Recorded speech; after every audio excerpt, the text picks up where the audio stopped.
When David had finished speaking with Saul, Jonathan was bound to David in close friendship and was loved as much as he loved himself. Saul kept David with him from that day and on and did not let him return to his father's house. Jonathan made a covenant with David because he loved him as much as himself. Then Jonathan removed the robe he was wearing and gave it to David, along with his military tunic, his sword, his bow, and his belt. David marched out with the army and was successful in everything Saul sent him to do. Saul put him in command of the fighting men, which pleased all the people and Saul's servants as well. As the troops were coming back, when David was returning from killing the Philistine, the women came out from all the cities of Israel to meet King Saul, singing and dancing with tambourines, with shouts of joy, and with three-string instruments. As they danced, the women sang, Saul has killed his thousands, but David his 10,000s.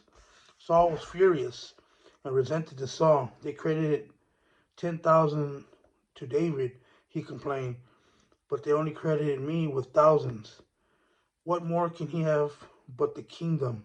So Saul watched David jealously from that day forward. The next day, an evil spirit sent from God came powerfully on Saul, and he began to rave inside the palace. David was playing the lyre as usual, but Saul was holding a spear, and he threw it, thinking, I'll pin David to the wall, but David got away from him twice. Saul was afraid of David because the Lord was with David, but had left Saul. Therefore, Saul sent David away from him and made him commander over 1,000 men. David led the troops and continued to be successful in all his activities because the Lord was with him. When Saul observed that David was very successful, he dreaded him. But all Israel and Judah loved David because he was leading their troops. Saul told David, Here's my oldest daughter, Merab. I'll give her to you as a wife if you will be a warrior for me and fight the Lord's battles. But Saul was thinking, I don't need to raise a hand against him. Let, let the hand of the Philistines be against him. Then David responded, Who am I? And what is my family or my father's clan in Israel that I should become the king's son-in-law? When it was time to give Saul's daughter Merab to David, she was given to Adriel the Meholite as a wife. Now Saul's daughter Michal, loved David, and when it was reported to Saul, it pleased him. I'll give her to him, Saul thought. She'll be trapped for him, and the hand of the Philistines will be against him. So Saul said to David a second time, You can now be my son-in-law.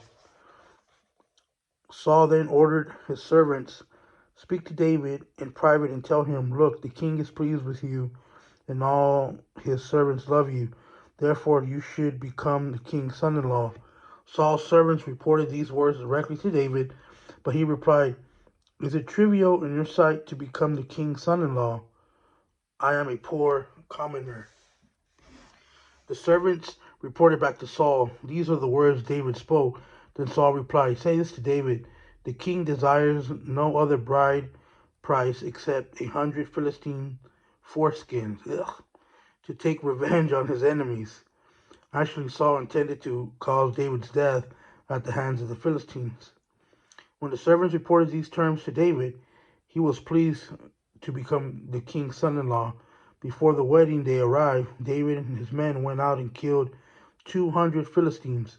He brought their foreskins and presented them as a full payment to the king to become his son-in-law. Then Saul gave his daughter Michal to David as his wife. Saul realized that the Lord was with David and that his daughter Michal loved him, and he became even more afraid of David. As a result, Saul was David's enemy from there on.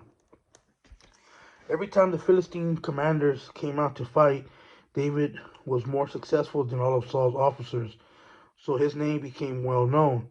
Saul ordered his son Jonathan and all his servants to kill David, but Saul's son Jonathan liked David very much, so he told him, My father Saul intends to kill you. Be on your guard in the morning and hide in a secret place and stay there. I'll go out and stand beside my father in the field where you are and talk to him about you. When I see what he says, I'll tell you." Jonathan spoke well of David to his father Saul. He said to him, "The king should not sin against his servant David. He hasn't sinned against you. In fact, his actions have been a great advantage to you. He took his life in his hands when he struck down the Philistine, and the Lord brought about a great victory for all Israel. You saw it and rejoiced, so why would you sin against innocent blood by killing David for no reason?" Saul listened to Jonathan's advice and swore an oath, "As surely as the Lord lives, David will not be killed." So Jonathan summoned David and told him all these words. Then Jonathan brought David to Saul, and he served him as he did before. When war broke out, David went out and fought against the Philistines. He defeated them with such great force that they fled from him. Now an evil spirit sent from the Lord came on Saul as he was sitting in his place holding a spear. David was playing the lyre, and Saul tried to pin David to the wall with the spear. As the spear struck the wall, David eluded Saul, ran away, and escaped that night. Saul sent agents to David's house to watch for him and kill him in the morning.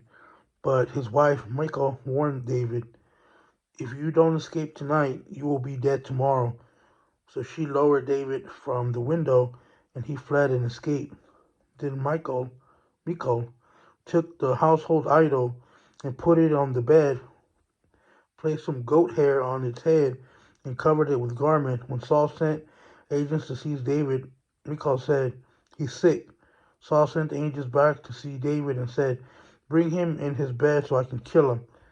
When the agents arrived, to their surprise, the household idol was on the bed with some goat hair on his head. Saul asked Michal, "Why did you deceive me like this? You sent my enemy away, and he has escaped." She answered him, "He said to me, 'Let me go. Why should I kill you?'" So David fled and escaped and went to Samuel at Ramah and told him everything Saul had done to him. Then he had Samuel left and stayed at Naioth. When it was reported to Saul that David was at Naioth in Ramah, he sent agents to seize David. However, when they saw the group of prophets prophesying with Samuel leading them, the Spirit of God came on Saul's agents, and they also started prophesying. When they reported to Saul, he sent other agents, and they also began prophesying. So Saul tried again and sent a third group of agents, and even they began prophesying. Then Saul himself went to Ramah. He cut the large cistern at Siku and asked, "Where are Samuel and David?" "At Naioth in Ramah," someone said. So he went to Naioth in Ramah. The Spirit of God also came on him, and as he walked along, he prophesied until he entered Naioth in Ramah. Saul then removed his clothes and also prophesied before Samuel. He collapsed and lay naked all day and all night. This is what they say. Is Saul also among the prophets?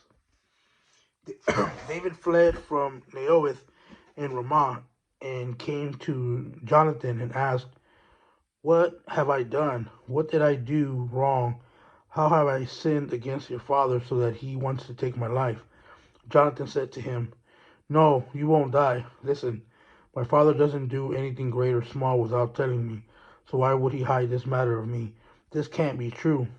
But David said, "Your father certainly knows that I have found favor with you. He has said, 'Jonathan must not know of this, or else he will be grieved.'" David also swore, "As surely as the Lord lives and as you yourself live, there is but a step between me and death." Jonathan said to David, "Whatever you say, I will do for you." So David told him, "Look, tomorrow is a new moon. I'm supposed to sit down and eat with the king. Instead, let me go. I'll hide in the countryside for the next 2 nights. If your father misses me at all, say David urgently requested my permission to go quickly to his hometown Bethlehem for an annual sacrifice there. involving the whole clan. If he says good, then your servant is safe. But if he becomes angry, you will know that he has evil intentions. Deal kindly with your servant, for you have brought me into a covenant with you before the Lord. If I have done anything wrong, then kill me yourself. Why take me to your father? No, Jonathan responded. If I ever find out my father has evil intentions against you, wouldn't I tell you about it? So David asked Jonathan, who will tell me if your father answers you harshly? He answered David, come on, let's go out to the countryside. So both of them went out to the countryside. By the Lord, the God of Israel, I will sound out my father by this time tomorrow or the next day. If I find out that he is favorable toward you, I will not send for you and tell you. If my father intends to bring evil on you, may the Lord